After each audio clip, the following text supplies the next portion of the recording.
21 individual na aresto nila naman sa pagbebenta ng paputok online. Kasama mo sa balita, Radyoman Marjo Domingo. Marjo. RMN Live Report!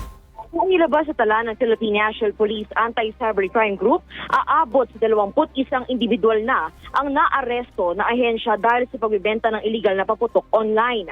Ang nasabing tala ay mula sa 18 operasyon na isinagawa ng ahensya bago at ngayong ongoing na ligtas Paskuhan, kung saan nasa 3,460 na mga firecrackers ang nakumpiska ng ACG na tinatay nagkakahalaga ng 170,200 pesos.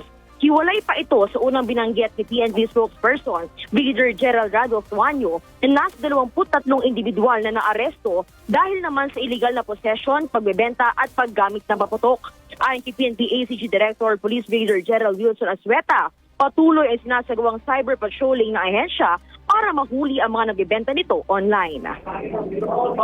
Continuous ang ating cyber patrolling. So pag ito ay native, ito ay magkakaroon tayo ng mga operation dito through improvement operation. Kung ito ay makuha natin, so of course, we will arrest them. At iyan ang tinig ni PNP ACG Director Police Brigadier General Azueta. Kasama mo sa DSEC sa RMN Manila, Radyoman Marjo Domingo, sa Talk RMN.